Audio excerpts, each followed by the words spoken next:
Angel did not almost forget the name of the show again. That's never happened to me. I don't know what you're talking about. Now you got me laughing.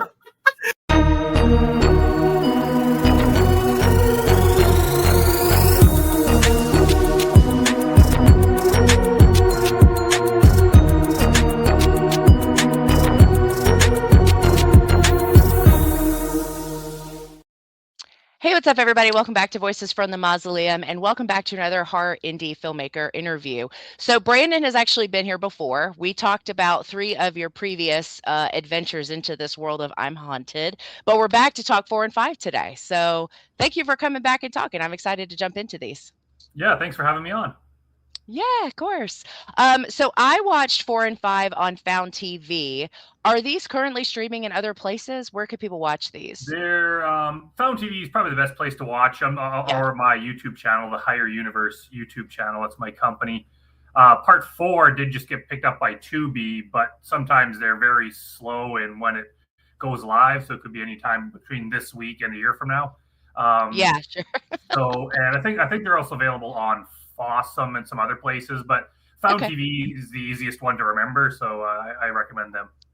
Yeah, and I think Found TV as of right now has way better ad to movie ratio compared to some of the other places. Like Tubi, I feel like it's crazy with ads, but Found's pretty good about if you watch them free with ads. You could get a membership though. I think it'd be worth supporting Found TV. They're doing really cool stuff over there. Yeah, absolutely. Yeah, cool. So we talked a lot about, we kind of combined the previous 3 and we talked about kind of the origins of where those stories started and how they started out in pieces. And then ultimately you put them together to make them a full feature length. So I kind of want to start with talking about where 4 came from, because 4 is a very different character. It takes us in a very different direction. I just kind of want to pick your brain about where the idea for 4 came from. Yeah, originally the story was supposed to end with part 3. It was supposed to end with part 1, but people love it and they're like, oh, they want another one. Yeah, like, okay, I'll do a trilogy, then I'll wrap it up. Yeah, and then it just keeps getting bigger and bigger, and everyone wanted more. So I was like, well, the original idea was nothing to do with Seer or the original storyline, no Genesis or any of that. Yeah. Just a different character in a haunted house by the lake kind of thing. So I actually wrote the script, or started writing the script with that in mind, that and I was going to have a male character. We had 3 female characters in a row. Like, I'll have a male character just to change things up, and it'll have nothing to do with the others. And as it started going, well, it was 2 reasons. As it started going, I was like, maybe I could just have some hints of Seer in there. And then those hints became like more than a few. And another big reason was that we had a different location. We actually had like a cabin by a lake that we were supposed to film at. Yeah. And as we were getting close to shooting date, the people kind of backed out and they were kind of got cold feet about letting us film there. So we were like, shit, okay. Well, that house that we used in part 3 for Elowin's house, the people that own that house, they were very cool and supportive of us letting us film there. So I was like, okay, can we film there again? And they're like, absolutely. Only problem being it's recognizable as the same house from the last movie. So I was like, okay, well, I guess now there has to be a connection. So I was like, what if I just reconfigure the story that this guy who's trying to get sober happens to go to that house from part 3, and then all of a sudden the movie is just connected. And I was like, well, if it's connected, I may as well have Genesis and Bailey and Willow and all the characters from the other ones make at least a cameo. Be related to it. It ended up just being part of the same storyline, but kind of a different offshoot of it. Yeah, I actually really liked that element of it being something different but connected, because I think, like we talk all the time, especially we're talking about found footage as far as like believability and why is this person doing this? Why are they recording? Why are they blah, blah, blah, and the list goes on. But I think with his story of recovery and kind of, he talks a lot about how it affected his family and how he needs to do better and his changes. And I think that adds a lot of believability to the idea that he's recording. He's having these conversations, he's dealing with these things.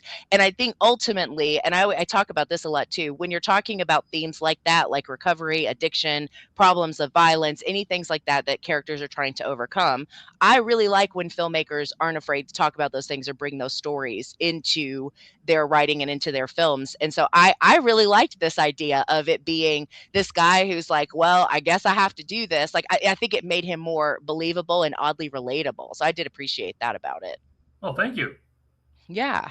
Yeah, it was definitely a polarizing episode. Like, there's a lot of people that didn't like it, probably just because it was just different. But there's a lot of people that think that's their favorite one. So I was quite surprised. I was like, this, I could see it. This one, it kind of has a bit more of a serious slant to it a little bit. It does. Just because of the theme. So I was expecting some people not to like it, and some people didn't. But yeah, there's a lot of people that were like, this is the best one. I was like, oh, that's surprising, but I'll take the compliment. Yeah, I did really like this one a lot. I think my favorite's probably 5, which we'll get to. But this is probably a close second because I did really like him and I liked his story. And I think there's a level of I mentioned believability, but when you're talking about like the things that he kind of encounters, I think kind of his flow of looking into things or like his reactions, like for example, when the 2 little girls show up, he's like, hell no. He's like, but he kind of comes around, but I feel like the flow of that just really works well to the creep and the mysteriousness of like what's going on around him. Like even things like, his, I guess this is technically his sponsor, is like, oh, we haven't talked since you first got there. And he's like, what do you mean we haven't talked since? So I thought all of that did well with the serious theme, but it still kind of added to just the overall like mystery of like, where is this going to go now? Because 2 and 3 took us in all kinds of different directions and really added to the story overall. So then you get this new character and you're like, okay, how does this connect to everything? But I think ultimately that flow worked really well. So I'm not surprised that people really like this one. Yeah, and I kind of wanted to show what was going on because they hint in 2 and 3, and even in 1, that there's seems to be more and more people that they're either possessed or under some sort of trance from Seer and acting weird. He's basically, even they say in part 3, he's reworking the world according to his own will. So basically, all these people are getting possessed. So in the city, there's people are doing weird things and disappearing, but you only ever see it from those characters in parts 1 to 3. Now I wanted to see now we're going to take one of those guys who's actually being used as some sort of pawn, and he's kind of noticing like, where the hell is everyone? What's going on? And then Willow, when he meets Willow, she's like, don't worry about it. Like, we'll make sure you do everything you do. You just live your life and everything will go according to plan. So basically either he's going into a trance and forgetting some of it. You never quite figure out why, but somehow Seer's just moving the pieces around and using people to do whatever he wants. But when you're inside that world, you can't see the big picture. You're just like, man, weird shit's happening and I don't know what's going on. Yeah, I thought that part was cool. When he finally leaves and he goes back and he goes to, I think it's his brother's house, and he's like looking around. He can't get in touch with anybody. He can't find anybody. I think that's to see it, like you said, in that kind of perspective of this is someone who's showing you like there's no one around. What is the situation?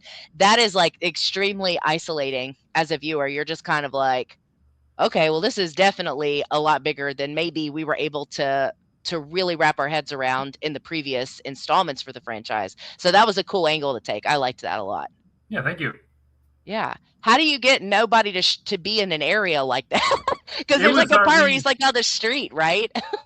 We filmed a lot on Sundays. We would just go out like in the morning when the fewest people, and it was hard because we would start filming a scene and then a car would drive by. It's like, okay, I'm sure there's a person back there. Wait till they walk by. Okay, go.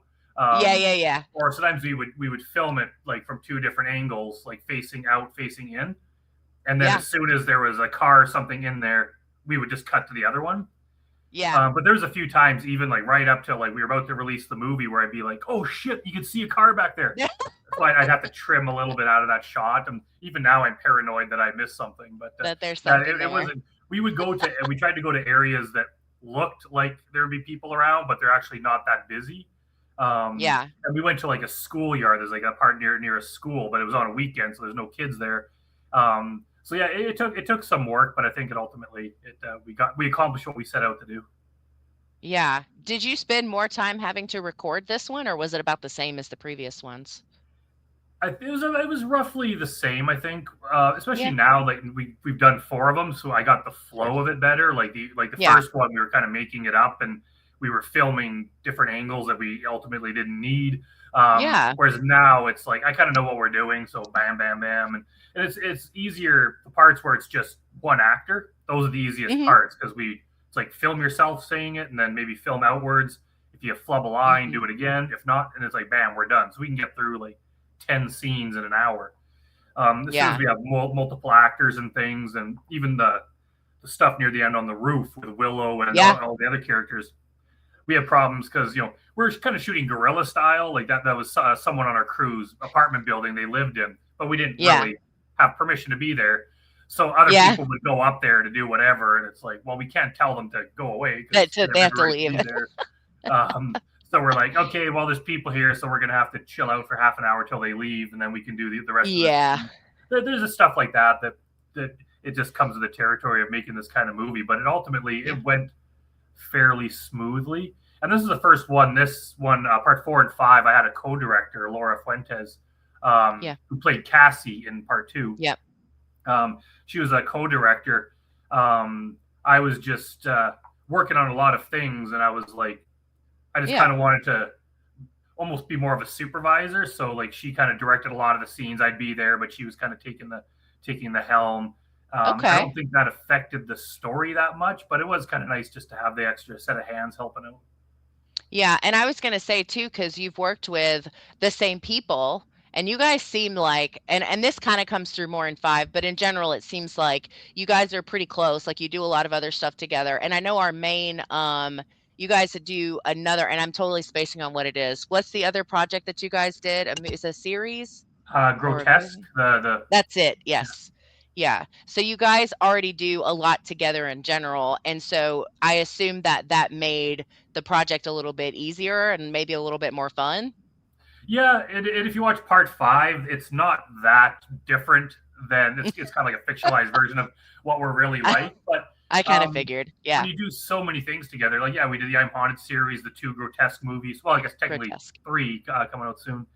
And so many other things. Like we've just become comfortable working with each other, and it becomes like it's still difficult. We're still doing a difficult thing, but just there's no there's outside of the work. There's nothing difficult. There's just very little working with people for the first time. It's always you have to get used to each other. Things go a bit slowly. Whereas now we just know how things go. A lot of times I'll just hand the camera off to Elizabeth or whoever the actor is. And be like, here's a script, like go in the other room, film the scene, come back and show me. If it's good, it's good. If it's not, we'll do it again.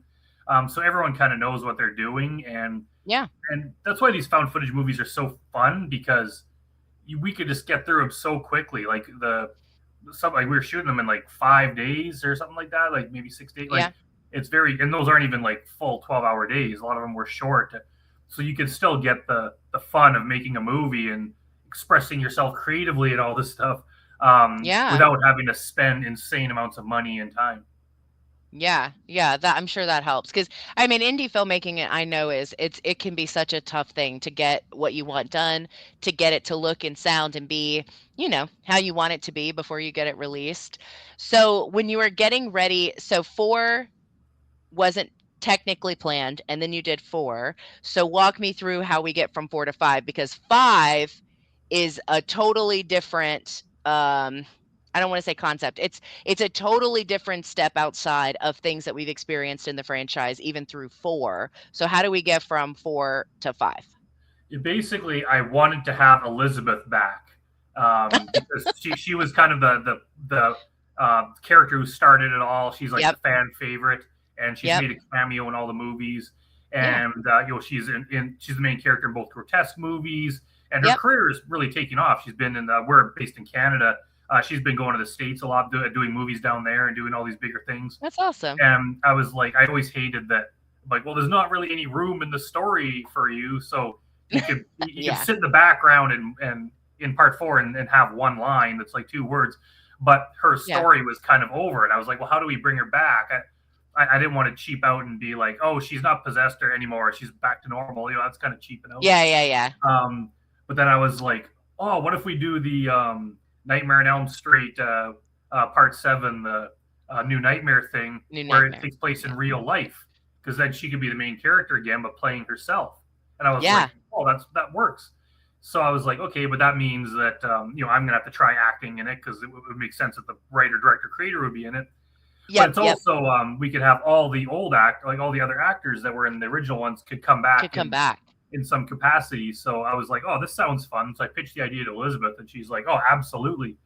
So we basically filmed it back to back with part 4. Oh, okay. I think there was even some like bleed over where we would do like, because Elizabeth lives in a different province, so it's hard for Yeah. her, so she travels here. I didn't want her Yeah. having to travel back and forth. So it's like, while you're here, like in the Yeah. morning we'll do part 5, in the afternoon we'll do part 4, and we Yeah. kind of jumped around a bit. And then and I was prepared for some backlash, because this one it's straight up bonkers. Like, it kind of goes off the rails. Yeah. It's I think it's more Yeah. funny than it is scary. Sure. And I think, and some people were pissed off at it for that reason. It's kind of the same as part 4. It's like a love or hate thing. A lot of people Okay. absolutely love it. There's a lot of people think it's their Yeah. favorite because it's Yeah. cool. But there's some Yeah. people that are like, you just abandoned the entire premise to make this crazy thing. And so you kind of have to watch it and make up your own mind, I guess.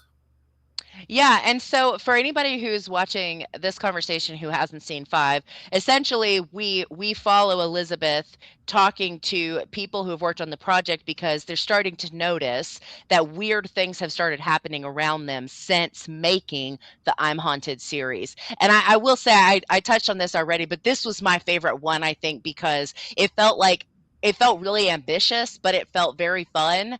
And I don't know that I could explain exactly why it worked so well, but I think overall it was a really cool take. I like stuff that feels kind of slice of life or behind the scenes or content creating, or I love movies that are about movies. And so I thought this was a really fun take on that, because ultimately that's what we're getting. We're watching these people who work together, who make these films, and they start to realize there's some weird stuff going on. And then you tie in elements, obviously, that have happened throughout the series already, that it's now happening in real life. And I actually thought that was super fun. I'm weirded out that people didn't like that, because I thought that I like meta stuff like that. I think it's really fun. And I think it was, yeah, it's my favorite one out of all 5 of them. I had the most fun with this one, I think. And yeah, sure, it's probably not as scary, or you don't find yourself as uneased as you do in the others, but you still find yourself extremely invested. I'm extremely invested. I get aggravated when people aren't telling her their stuff or catch attitudes with her. And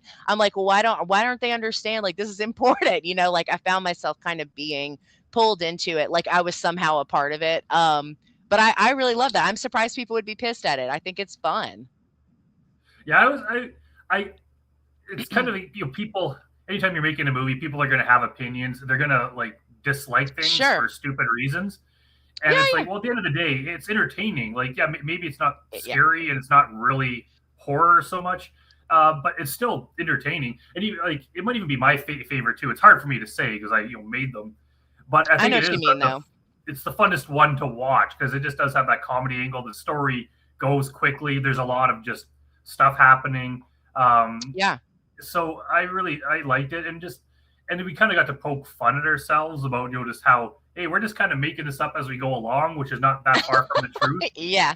Especially Yeah. in this one, like I can't Yeah. remember exactly what happened, but right the very end, like the last 10-15 minutes, there's things like there was like actors we couldn't get, or for some reason it was just things were kind of up in the air, so we didn't exactly have a plan. And I Yeah. didn't even really have a script. I was like, somehow they defeat. I had the part where we decide to like, how about we write a new ending and end it Yeah. like as if this is a story. We had that, but Yeah. everything at the house at the end, I was like, somehow they defeat Seer, and we were so busy. I was like, I'll figure it out later, but we were so busy shooting part 4 and in pre-production for part 5 that I never got around to figuring that out until we're like there that day, and then everyone's like, Brandon, what? Okay, what are we doing? And like, we don't even have like a script. So I was like, so we ended up like, okay, how about this happens, and how about Brandon comes and chokes Elizabeth, and we're kind of making it up as we go along. Yeah. And that's why if you watch it now, knowing that, you can kind of see how Elizabeth, like it was Elizabeth or Laura. They're like, it's like, so what do we do now? It's like, I don't know. I guess we go home. It's like we don't even know what we're doing here. But that kind of works because in the story we're like we're making it up. So, but we're doing that for real. Yeah. And then I was like, okay, well, we need to have some kind of way. We can't just end it. We need to have some sort of wrap up. So that's the part where all 3 of us are on the couch, and they're like, so Brandon, is there going to be a an I'm Haunted 6, and then we talk about that, and I'm just like, no, and then the end. Yeah, I think some of the best parts are y'all's conversations around the movie making in general. Like, I think there's even a part where it may be Elizabeth and maybe Laura. I can't remember exactly who she's talking to, but they're talking about like plot holes. And they're talking about like they're just talking about like the writing, and they're like, yeah, well, we got to, I do remember some of that, but then there's even your hesitation in character as yourself is like, I don't think we should do a 5. Like, I'm kind of done with it. Like, I don't want to. And she's kind of pushing. She's like, I think it would be fun. And I don't know if we're going to make a 5, but I'm going to record this anyway. And I just think all of that worked really, really well. And that's kind of what I was hinting at before about everybody's relationship and working together is like, it just comes through really well and very natural and realistic in those moments. And I thought that was part of what made it so fun to begin with. Oh, absolutely. Thank you. Yeah. Yeah, we did drop a few. I said we dropped a few Easter eggs in there too. You notice there's a scene where the actors kind of get together and they're doing a table read. Oh yeah. People will notice that they're talking about Mildred. So that's not, people think it's Grotesque 3, but it's not. It's I actually wrote it's like a short Grotesque Christmas special. Okay. Oh yes, the Christmas part about the elves. Okay, yeah. I'm with you. Yeah. A real script that we were kind of tentatively planning to do this past winter, but it didn't happen. So it may or may not happen. But we were just looking for a script to read. I was like, hey, that'd be a nice thing. People will notice. Just to kind of put in there. Yeah. No, I love that. That's neat. I didn't know what that was. I kind of was wondering. I thought maybe it was just something you just kind of made up to put in there for the moment because it's not a super long scene, but that's really cute. That's fun. Yeah. So no more I'm Haunted after this. We're done with this story. Are you sure? That's not necessarily true. I kind of caved into peer pressure again. Okay. No. It's like every time I decide to end it, I end up just making more work for myself. But actually no one knows, even people on the team. I don't even know if Elizabeth knows about it. But because we talk about the very, very last scene, they're like, are you going to do another I'm Haunted, an I'm Haunted 6? And I'm like, well, maybe we could do kind of like how they did with Jurassic Park, where Jurassic Park became Jurassic World. And it's the same thing pretty much, but the story continues with a slightly different title. I'm like, maybe instead of I'm Haunted, we could do We're Haunted. And then we kind of laugh, and then I'm like, actually, no, we're not going to do that.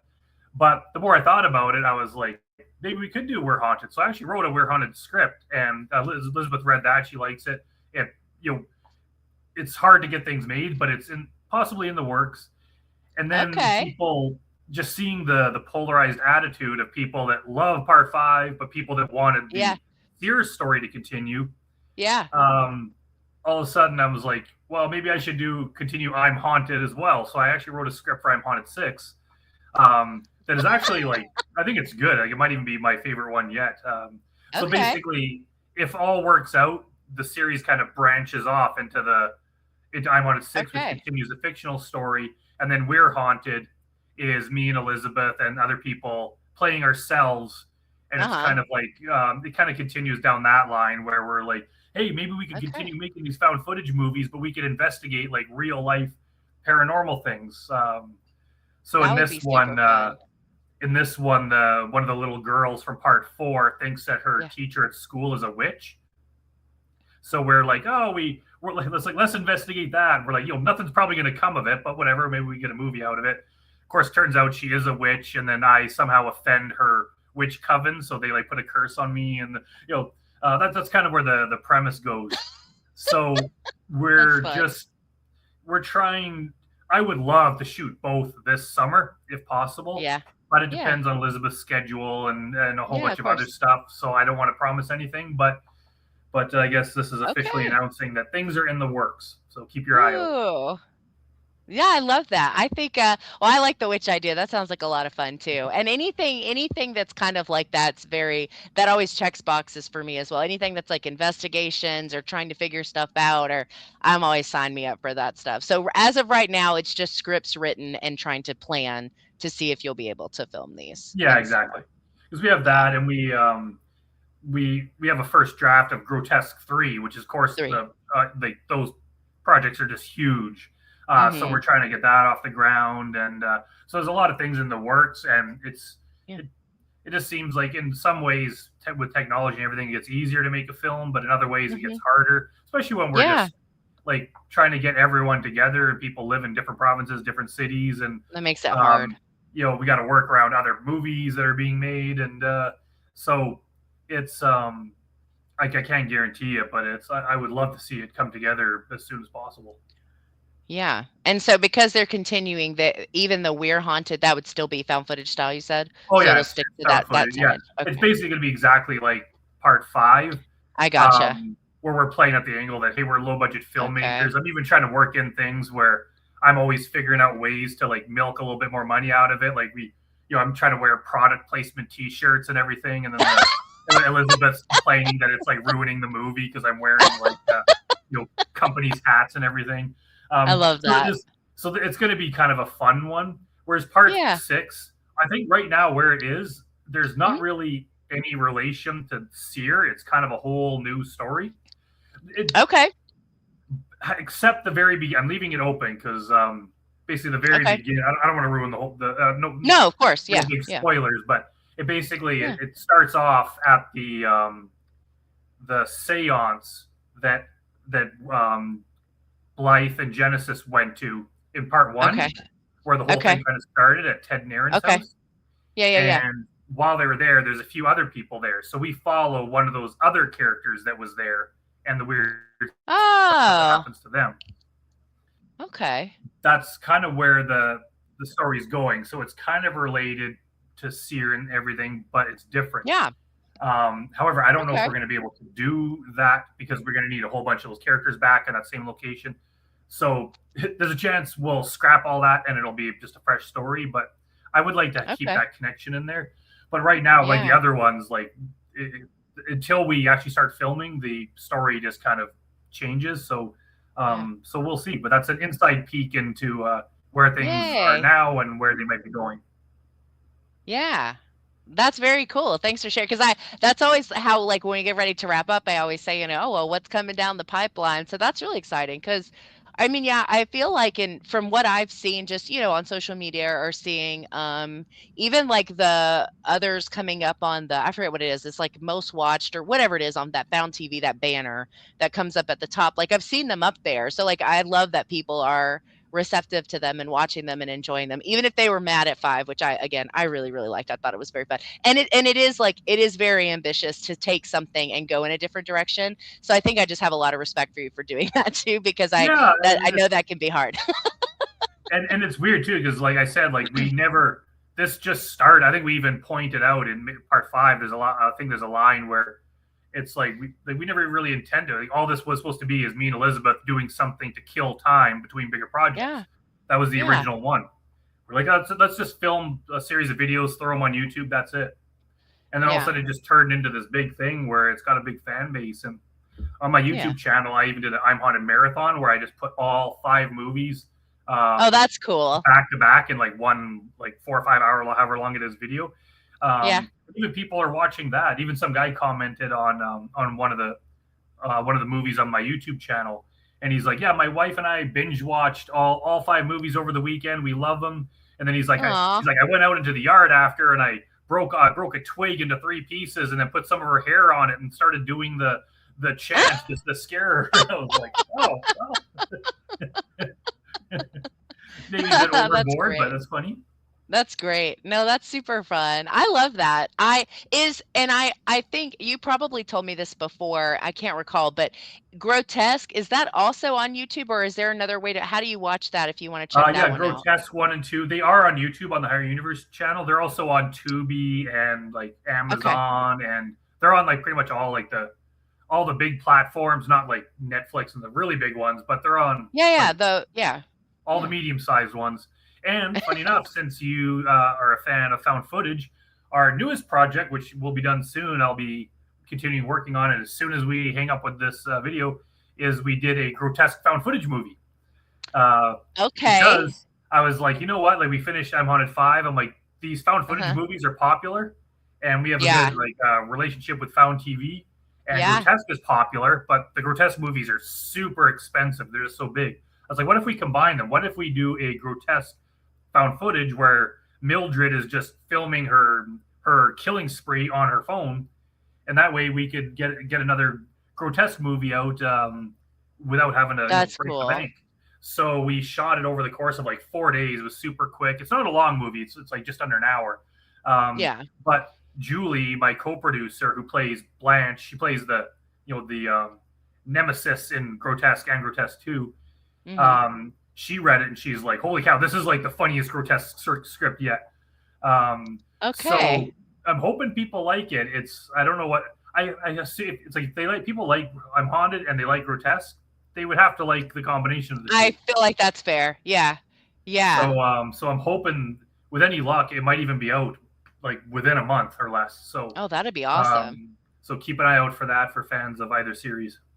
Okay, that's very cool. Yeah, the found footage community, I have found is so much bigger than I realized, because I used to think I was like one of 5 people on the earth that like found footage movies, right? And then now it's like, and I love that because I feel like and it's not obviously it didn't just start with found TV, but it started kind of, I feel like this resurgence kind of started when Tubi out of nowhere all of a sudden had all this found footage shit. Like you could watch so many different types of found footage movies, and then all of a sudden here's all these people that are like, "Oh, I love found footage, give me more."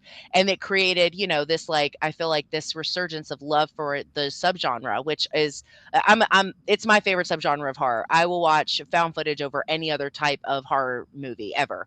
And so I'd love that it's like that, because it's the fan base is huge for found footage, and they love it, they want it, they appreciate it, which is not always the case in other subgenres, because, found footage is typically lower budget. Sometimes it's first-time filmmakers, first-time actors, actresses, the works. And so, but the fact that there's so much love for it in general, and now there's more of it to absorb, I think is exciting across the board. So that's exciting to hear. More found footage, I'm always down for. So it is. It's such a welcoming community too. I had no idea how big it is. I've never really been a found footage fan. Like I'd seen Blair Witch and Paranormal Activity, like the big ones, but I didn't know. I knew it was a thing, but I didn't realize how big it was until Found TV. My I'm Haunted movies got picked up by Found TV. I was like, "What's Found TV?"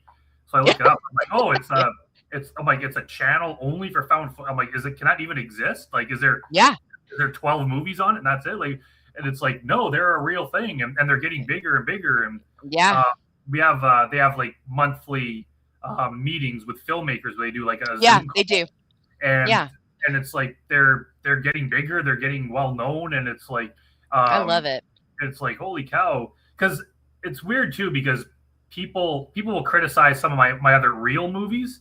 They'll point out technical things because they're still low budget. We did our best, but they'll point out camera work or other things. Yeah. Even though they're a million times better than I'm Haunted, because I'm Haunted it's found footage. It's meant to look amateurish. Yeah.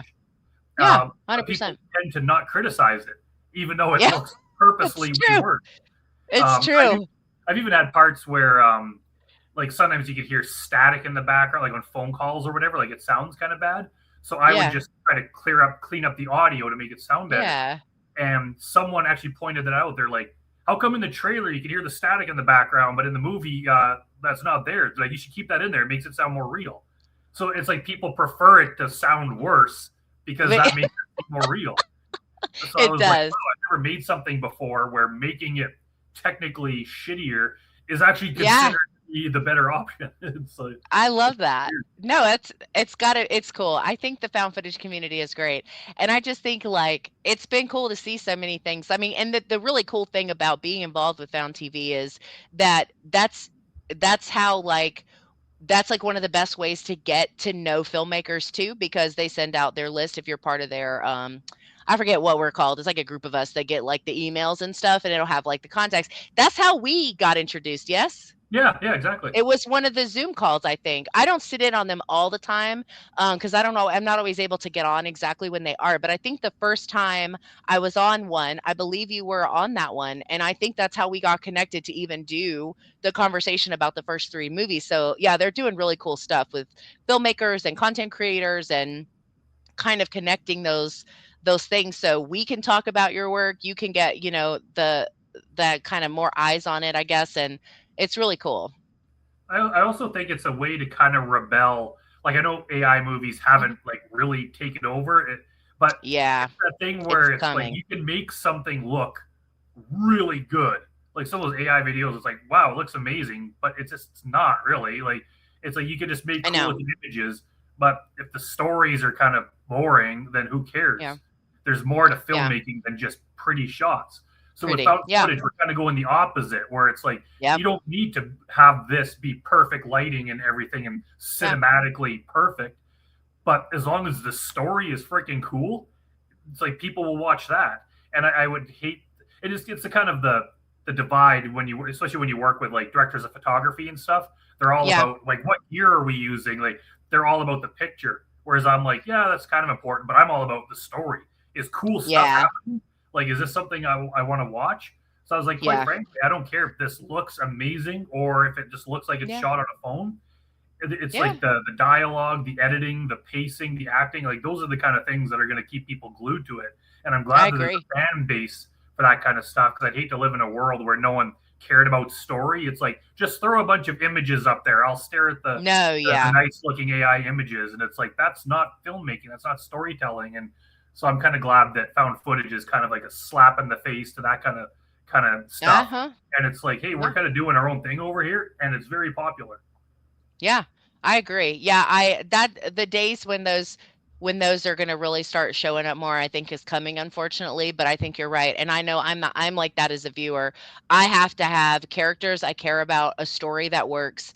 I mean, like, I can tell you, oh, like, oh, the sound design worked really well in this, or the set pieces were really cool, but none of that means anything if I don't care what's happening to the people that are on camera. And I think that that's something that this franchise does really well also, is just, I mean, I'm invested. I want to know more. I want to see what's going to happen, no matter what character we're talking about across, all 5 movies.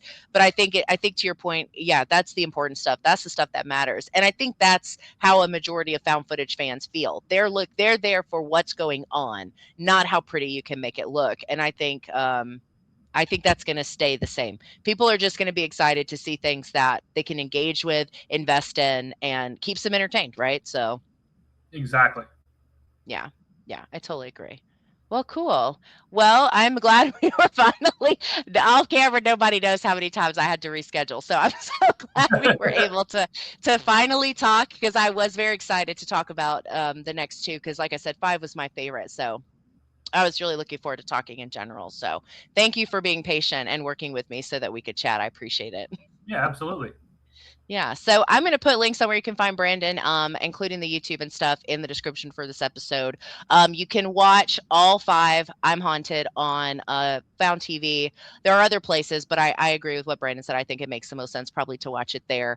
And yeah, I'll put the links for everything else in the description. Thank you guys so much for hanging out with us on this other horror indie filmmaker interview. We hope you have a good rest of your day. Enjoy the rest of your weekend eventually. Hopefully you're probably counting down days already. And we'll see you in the next one.